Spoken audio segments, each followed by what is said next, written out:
نحمده ونصلي على رسوله الكريم اما بعد فاعوذ بالله من الشيطان الرجيم بسم الله الرحمن الرحيم يا ايها الذين آمنوا كتب عليكم الصيام كما كتب على الذين من قبلكم لعلكم تتقون صدق اللہ العظیم۔ گزشتہ نشست میں ہماری یہ بات چل رہی تھی کہ اللہ کریم نے یہ جو رمضان المبارک کے روزے امت محمدیہ پر فرض کیے ہیں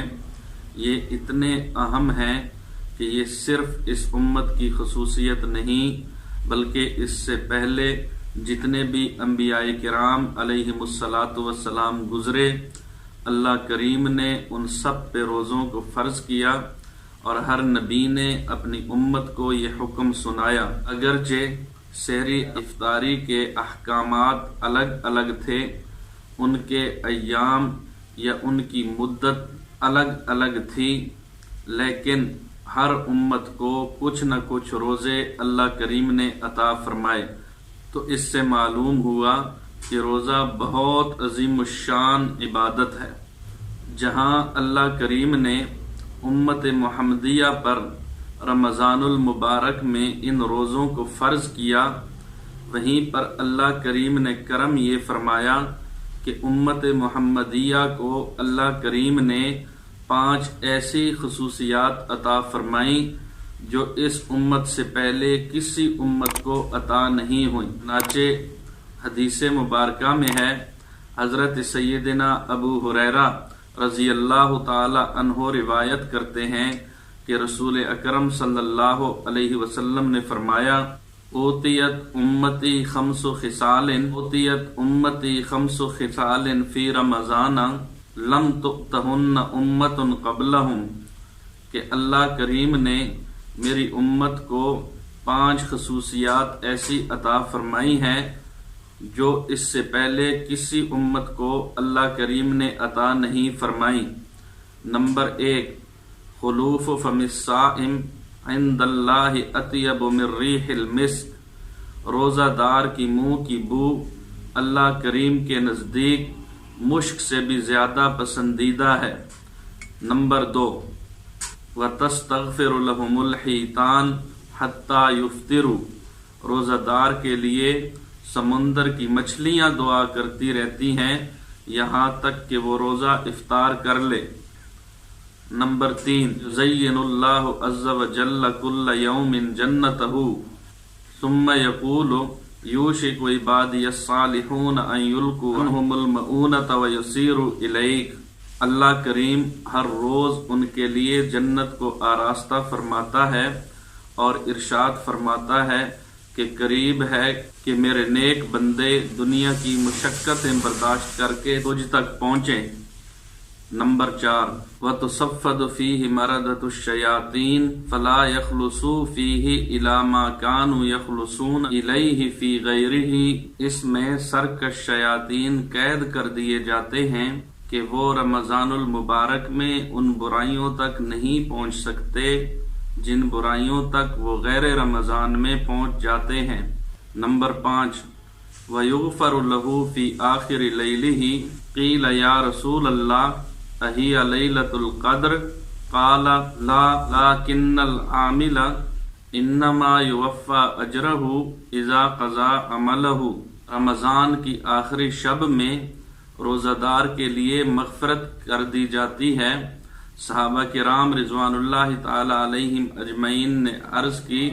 اے اللہ کے رسول صلی اللہ علیہ وسلم، کیا یہ آخری شب مغفرت یہ لیلۃ القدر ہے؟ اللہ کے نبی صلی اللہ علیہ وسلم نے فرمایا، نہیں، یہ شب قدر تو نہیں، بلکہ دستور یہ ہے کہ مزدور کو کام ختم کرنے پر اجرت دی جاتی ہے۔ تو یہ 5 چیزیں خصوصیت کے ساتھ امت محمدیہ کو عطا کی گئیں جو آپ صلی اللہ علیہ وسلم سے پہلے کسی نبی کو یا کسی امت کو عطا نہیں کی گئی۔ کاش ہمیں اس نعمت کی قدر ہوتی اور ہم ان خصوصیات کو حاصل کرتے۔ اب ذرا ان 5 خصوصیات کی تفصیل ملاحظہ فرمائیں۔ امام الانبیاء صلی اللہ علیہ وسلم نے فرمایا کہ 5 چیزیں خصوصیت کے ساتھ میری امت کو عطا کی گئیں۔ ان میں سے پہلی چیز اللہ کے نبی صلی اللہ علیہ وسلم نے فرمایا خلوف فم الصائم اطیب عند اللہ من ریح المسک، کہ روزہ دار کی منہ کی بو اللہ کریم کے نزدیک مشک سے زیادہ پسندیدہ ہے۔ حدیث مبارکہ کے اس جملے کے بارے میں محدثین نے کئی باتیں ارشاد فرمائیں۔ نمبر 1 کہ حق تعالی شانہ آخرت میں اس بو کا بدلہ خوشبو کے ساتھ عطا کریں گے، کہ جیسے دنیا میں روزہ رکھ کر اس کے منہ سے بو آ رہی ہوتی ہے، اللہ کریم آخرت میں اس کا بدلہ اس طرح عطا فرمائیں گے کہ روزہ دار کے منہ سے خوشبو آئے گی جو مشک سے زیادہ عمدہ اور دماغ پرور ہوگی۔ نمبر 2 دوسرا مطلب یہ ہے کہ بعض محدثین فرماتے ہیں کہ روزہ دار جب قبر سے اٹھیں گے ان کے منہ سے ایک خوشبو آئے گی جو مشک سے بھی زیادہ عمدہ ہوگی۔ اور تیسرا مطلب جو کہ بہت عام فہم ہے کہ اس دنیا میں جو واقعی بو آ رہی ہے حقیقتاً وہی بو اللہ کے نزدیک مشک سے زیادہ پسندیدہ ہے، اس لیے کہ یہ بات امر محبت کے قبیل سے ہے۔ دنیا میں بھی یہ ضابطہ ہے کہ اگر کسی کو کسی سے محبت ہو جائے تو اس کی نامناسب چیز بھی اچھی محسوس ہونے لگتی ہے، تو اللہ کریم کو روزہ دار بندے کے ساتھ حد درجہ کی انتہا درجہ کی محبت ہوتی ہے، اور اس محبت کی وجہ سے اللہ کریم کو روزہ دار کی منہ کی بو مشک سے بھی زیادہ پسندیدہ ہو جاتی ہے۔ اس لیے امام الانبیاء صلی اللہ علیہ وسلم نے فرمایا کہ اللہ کریم ارشاد فرماتے ہیں الصوم لی وانا اجزی بہ، کہ روزہ دار روزہ میرے لیے رکھتا ہے اس لیے میں خود اس کا بدلہ دوں گا۔ اور بعض محدثین نے فرمایا کہ یہاں در حقیقت وانا اجزی بہ نہیں بلکہ وانا اجزا بہ ہے، کہ روزہ دار روزہ میرے لیے رکھتا ہے اور میں خود روزے کا بدلہ بن جاتا ہوں۔ محبوب کے ملنے سے زیادہ درجہ اور کون سا ہو سکتا ہے۔ اس موقع پر ایک مسئلہ یاد رکھنا ضروری ہے کہ بعض فقہا فرماتے ہیں کہ چونکہ اللہ کریم کو روزہ دار کے منہ کی بو پسند ہے اس لیے روزے کی حالت میں شام کے وقت مسواک نہیں کرنا چاہیے، لیکن یاد رکھنا حنفیہ کے نزدیک جس وقت بھی مسواک کیا جائے یہ مسواک مستحب ہے، اس لیے کہ مسواک سے دانتوں کی بو دور ہوتی ہے، اور اللہ کریم کو جو بو پسند ہے وہ بو ہے جو معدہ سے نکل کر منہ کے راستے سے خارج ہوتی ہے۔ نمبر 2 دوسری خصوصیت جو امام الانبیاء صلی اللہ علیہ وسلم نے ارشاد فرمائی وہ ہے وَتَسْتَغْفِرُ لَهُمُ الْحِيتَانِ حَتَّى يُفْطِرُوا، کہ روزہ دار کے لیے سمندر کی مچھلیاں دعا کرتی رہتی ہیں یہاں تک کہ وہ افطار کرے۔ اس حدیث مبارکہ سے یہ بات سمجھ میں آئی کہ روزہ دار بندہ اللہ کا محبوب تو ہے ہی، ساتھ دیگر مخلوقات بھی بندے کے ساتھ محبت کرنے والی بن جاتی ہیں۔ اور قرآن مقدس کی ایک اور آیت سے بھی یہ مفہوم معلوم ہوتا ہے، جیسا کہ اللہ کریم قرآن مقدس میں فرماتے ہیں ان الذین آمنوا وعملوا الصالحات سیجعل لهم الرحمن ودا، کہ وہ آدمی جو ایمان لائے یعنی جس کا عقیدہ صحیح ہو، وعملوا الصالحات اور وہ نیک عمل کرے، سنت کے مطابق عمل کرے، بدعات کا مرتکب نہ ہو، تو سیجعل لهم الرحمن ودا، اللہ کریم دنیا میں اس کو محبوبیت دے دیتے ہیں۔ اور عموماً ہوتا یوں ہے کہ معاشرے میں جو لوگ ارد گرد رہتے ہیں انہی سے انس اور انہی سے محبت ہوتی ہے، لیکن جو بندہ رب کی رضا کے لیے اس روزے جیسا نیک عمل کرتا ہے، اللہ کریم کو اس سے اتنی محبت ہوتی ہے کہ اللہ کریم محبت میں آ کر اس کو لوگوں کا بھی محبوب کر دیتے ہیں اور دیگر مخلوقات کے دل میں بھی اس کی محبت ڈال دیتے ہیں۔ جب دیگر مخلوقات کے دل میں اس کی محبت ڈال دی جاتی ہے تو وہ بھی اس کے لیے استغفار کرتے ہیں۔ چنانچہ سمندر کی مچھلیاں اس لیے اس بندے کے لیے استغفار کرتی ہیں کہ وہ ان کا بھی محبوب بن چکا ہوتا ہے۔ جب یہ بات معلوم ہو گئی کہ سمندر میں رہنے والی مچھلیاں تک روزہ دار کے لیے دعا کرتی ہیں تو یہ بات کچھ بعید نہیں کہ جنگل میں رہنے والے جانور بھی روزہ دار کے لیے دعا کرتے ہوں۔ نمبر 3، وَيُزَيِّنُ اللَّهُ كُلَّ يَوْمٍ جَنَّتَهُ ثُمَّ يَقُولُ يُوشِكُ عِبَادِيَ الصَّالِحُونَ أَن يُلْقُوا عَنْهُمُ الْمَؤُونَةَ وَيَسِيرُوا إِلَيْكَ کہ اللہ کریم روزہ دار کے لیے جنت کو ہر روز سجاتے ہیں اور پھر فرماتے ہیں کہ قریب ہے کہ میرے بندے دنیا کی مشقتیں برداشت کرتے ہوئے تجھے حاصل کریں۔ حدیث مبارکہ کے اس جملے سے معلوم ہوتا ہے کہ روزہ دار کے لیے روزانہ جنت سجائی جاتی ہے۔ یہ بات اپنی جگہ پہ درست ہے۔ بعض روایات میں یہ بات بھی آتی ہے کہ پورا سال روزہ دار کے لیے جنت کو سجایا جاتا ہے اور ماہ رمضان المبارک کے لیے جنت کو سجایا جاتا ہے، اور جب رمضان المبارک کا چاند نظر آ جاتا ہے اور رمضان کی پہلی رات ہوتی ہے تو اللہ کریم جنت میں ایک بہت اچھی ہوا چلاتے ہیں، اور وہ ہوا جب چلتی ہے اس سے جنت کے درختوں کے پتے اور جنت کے کواڑ ہلتے ہیں اور ان سے ایک بہت سریلی آواز پیدا ہوتی ہے جو کسی کان نے نہیں سنی۔ اس دن جنت کی حوریں اپنے آپ کو سجا کر جنت کے بالا خانوں میں آ جاتی ہیں اور اس پرکیف اور پر رونق منظر کو دیکھ کر جنت کے فرشتے رضوان سے سوال کرتی ہیں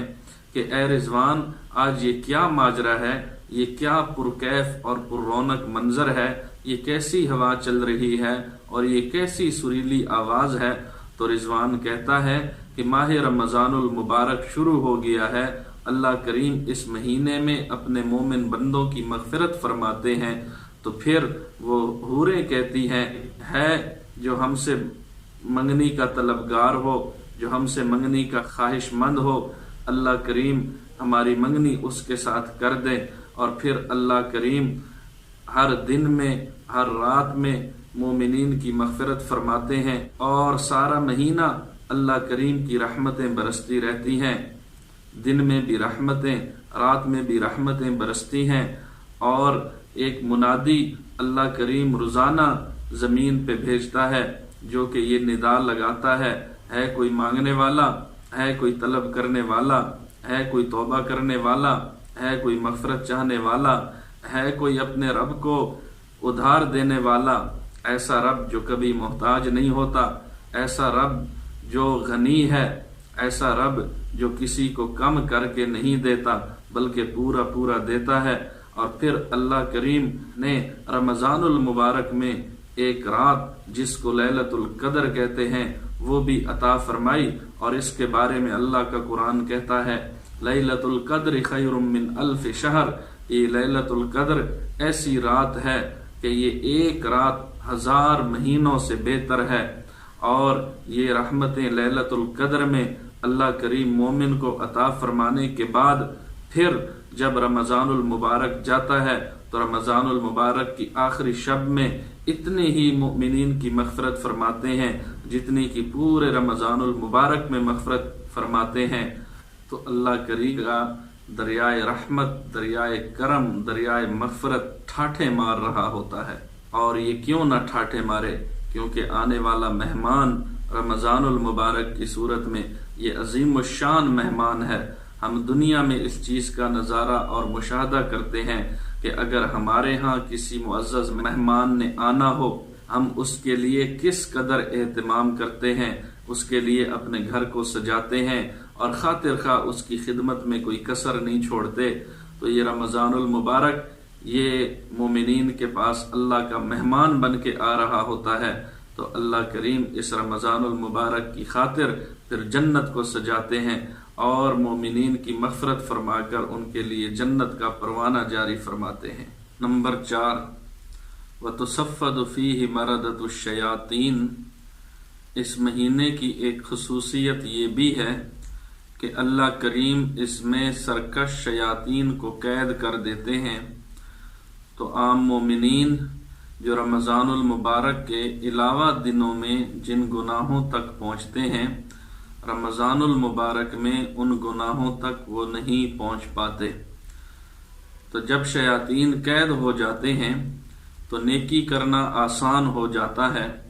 کیونکہ شیاطین کا کام ہے نیکی سے بندے کو ورغلانا۔ تو جب وہ قید کر دیے جاتے ہیں تو نیکی کرنا آسان ہو جاتا ہے۔ ویسے جہاں اس مہینے میں اللہ کریم کا دریائے کرم جوش مار رہا ہوتا ہے اور اللہ کریم اپنے بندوں کو مغفرت کے پروانے عطا کر رہے ہوتے ہیں، بندے نیکیوں میں لگے ہوئے ہوتے ہیں، تو اس کا تقاضا تو یہ تھا کہ سرکش شیاطین بھی اس موقع پر ایڑی چوٹی کا زور لگاتے اور بندے کو ورغلاتے، لیکن اللہ کریم نے کرم فرمایا کہ ان کو قید کر دیا اور اپنی رحمت کے دریا اپنے بندوں پر بہا دیے۔ یہ اللہ کریم کا بہت بڑا کرم اور بہت بڑا فضل و احسان ہے۔ لیکن بعض لوگ اس کے باوجود بھی گناہوں میں اور معصیت میں مبتلا رہتے ہیں۔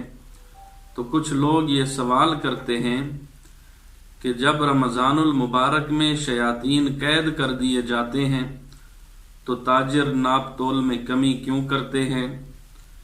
شراب کے عادی لوگ شراب کیوں پیتے ہیں؟ گانے سننے والے گانے سنتے رہتے ہیں۔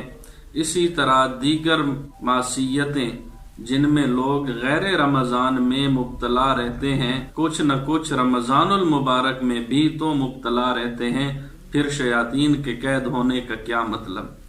یاد رکھنا، پہلی بات تو یہ ہے کہ بعض احادیث میں اس بات کی صراحت ہے کہ اس موقع پہ عام شیاطین قید نہیں کیے جاتے، بلکہ متمرد اور خبیث قسم کے یعنی سرکش شیاطین قید کیے جاتے ہیں، اور عموماً چھوٹے شیطونگڑے آزاد پھرتے رہتے ہیں۔ تو وہ چھوٹے شیطونگڑے بھی اتنی طاقت رکھتے ہیں کہ کچھ نہ کچھ بندوں کو وہ بھی ورغلا لیتے ہیں۔ دوسری بات یہ ہے کہ بعض احادیث میں اس کی تصریح نہیں ہے، بلکہ عمومی یہ بات مذکور ہے کہ رمضان المبارک میں سارے شیاطین قید کر دیے جاتے ہیں، لیکن اس کے باوجود جو لوگ معصیت میں مبتلا رہتے ہیں تو اس کے بارے میں محدثین حضرات فرماتے ہیں کہ چونکہ غیر رمضان میں ہماری ان شیاطین کے ساتھ یاری اور دوستی اتنی پکی لگ چکی ہوتی ہے کہ ان کی عادات ہمارے اندر پڑ جاتی ہیں، اور ہمارا نفس اور ہماری طبیعت اس طرح بن جاتی ہے کہ وہ ہمیں گناہوں پر اکساتی ہے، معصیت پر اکساتی ہے۔ تو شیطان کے ساتھ پکی دوستی ہونے کی وجہ سے ہماری طبیعت گناہوں کی عادی بن چکی ہوتی ہے، تو اس طبیعت کے حکم کرنے کی وجہ سے ہم گناہوں میں مبتلا رہتے ہیں، عموماً شیاطین قید ہو چکے ہوتے ہیں۔ اور اس طرح کی بات قرآن مقدس کی ایک آیت سے ماخوذ ہے، جب بندہ مسلسل گناہ کرتا رہتا ہے تو اس کا دل سیاہ پڑ جاتا ہے۔ اسی طرح ایک روایت میں ہے کہ جب آدمی گناہ کرتا ہے تو اس کے دل پہ کالا نقطہ لگ جاتا ہے، اگر وہ توبہ کر لے تو وہ نقطہ مٹا دیا جاتا ہے، اور اگر وہ توبہ نہ کرے بلکہ مزید گناہ کرتا رہے تو جتنے وہ گناہ کرتا رہتا ہے اتنے ہی کالے نقطے اس کے دل پہ لگتے جاتے ہیں، حتیٰ کہ اس کا دل بالکل سیاہ ہو جاتا ہے۔ اب بھلائی کی بات اس پہ اثر نہیں کرتی، اب اس کا دل اس کو گناہوں پر ہی اکساتا ہے، نیکی کی طرف اس کو مائل نہیں کرتا۔ تو بالکل ایسی ہی بات ہے کہ ہم شیطان کے ساتھ دوستی کو غیر رمضان میں اتنا پکا کر لیتے ہیں اور معصیت میں اتنے مبتلا ہو جاتے ہیں کہ ہمارے دل کالے سیاہ ہو جاتے ہیں، پھر کوئی بات ہم پہ اثر نہیں کرتی اور ہمارے دل ہمیں برائیوں پر اور معصیت پر اکساتے ہیں۔ طبیعت کے میلان کی ایک مثال جو عموماً دیکھنے میں آتی ہے کہ بعض لوگ جو ایک نوع کی ایک قسم کی معصیت میں مبتلا ہوتے ہیں تو وہ بلا تردد بغیر کسی خوف کے اس معصیت کو کرتے ہیں، لیکن اس جیسی کسی دوسری معصیت میں مبتلا ہونا ان کو بہت بڑا جرم نظر آتا ہے۔ مثال کے طور پہ ایک بندہ شراب کا عادی ہے، وہ مسلسل شراب پیتا رہتا ہے، لیکن اس شراب پینے کی نافرمانی اور معصیت کو یہ کوئی زیادہ بری چیز نہیں سمجھتا، لیکن اگر اسی آدمی کو خنزیر کا گوشت کھانے کے لیے کہا جائے تو اس کی طبیعت اس سے نفرت کرتی ہے اور وہ اس کو معصیت اور گناہ سمجھتا ہے، حالانکہ شریعت کی روح سے شراب پینا اور خنزیر کا گوشت کھانا ایک جیسی معصیت ہے، لیکن چونکہ طبیعت شراب کی طرف مائل ہو گئی ہے تو اس کا معصیت ہونا اس نے اس کے سامنے ہلکا کر دیا ہے، اور چونکہ خنزیر کا گوشت کھانے کا عادی نہیں ہے، طبیعت اس طرف مائل نہیں ہوئی، اس لیے اس گوشت کے کھانے کو یہ معصیت سمجھتا ہے۔ اس طبیعت کی میلان کی مثال میں ایک اور مشاہدہ بھی ہے کہ بعض وہ لوگ جو نیکوکار ہوتے ہیں غیر رمضان میں بھی وہ گناہوں سے بچتے رہتے ہیں، تو رمضان المبارک میں وہ بطریق اولا گناہوں سے بچتے ہیں، اس لیے کہ ان کی طبیعت ان کو گناہوں پر نہیں اکساتی، جبکہ وہ لوگ جو غیر رمضان المبارک میں کثرت سے گناہوں میں مبتلا رہتے ہیں تو رمضان المبارک میں بھی ان سے گناہوں کا صدور ہوتا ہے، وجہ کہ ان کی طبیعت کا میلان زیادہ غیر رمضان میں گناہوں کی طرف تھا، اب وہ طبیعت ان کو گناہوں کی طرف رمضان المبارک میں بھی مائل کر رہی ہوتی ہے۔ اور بعض محدثین فرماتے ہیں کہ شیطان دو قسم کے ہیں، سرکش شیاطین اور عام شیاطین، اور بندے بھی دو قسم کے ہیں، ایک یہ ہیں عمومی گناہگار اور ایک بندے وہ ہیں جو عمومی تو گناہگار نہیں ہیں لیکن کبھی کبھار ان سے بھی گناہ سرزد ہو جاتا ہے۔ تو جو لوگ زیادہ گناہگار ہوتے ہیں ان سے سرکش شیاطین کو تو قید کر دیا جاتا ہے، چھوٹے شیطان ان کے حق میں پھر بھی آزاد پھرتے ہیں، اور جو عمومی طور پہ گناہوں سے بچتے رہتے ہیں ان کے لیے سرکش شیاطین بھی اور عام شیاطین بھی سارے کے سارے قید کر دیے جاتے ہیں۔ اور رمضان المبارک کی پانچویں خصوصیت کہ امام الانبیاء صلی اللہ علیہ وسلم نے فرمایا وَيُغْفَرُ لَهُمْ فِي آخِرِ لَيْلِهِ کہ رمضان المبارک کی آخری شب میں تمام مومنین کی مغفرت فرما دی جاتی ہے۔ تو اس موقع پہ صحابہ کرام رضوان اللہ تعالی علیہم اجمعین نے عرض کیا، اے اللہ کے رسول صلی اللہ علیہ وسلم، کیا یہ آخری شب جو شب مغفرت ہے یہ شب قدر ہے؟ تو اللہ کے نبی صلی اللہ علیہ وسلم نے ارشاد فرمایا، یہ شب قدر نہیں بلکہ دستور یہ ہے کہ مزدور کو مزدوری ختم کرنے پر اجرت دی جاتی ہے۔ تو اللہ کریم رمضان المبارک کی یہ ساری خصوصیات مجھے اور آپ کو نصیب فرمائے، اور اللہ کریم ہمیں پورا اجر نصیب فرمائے۔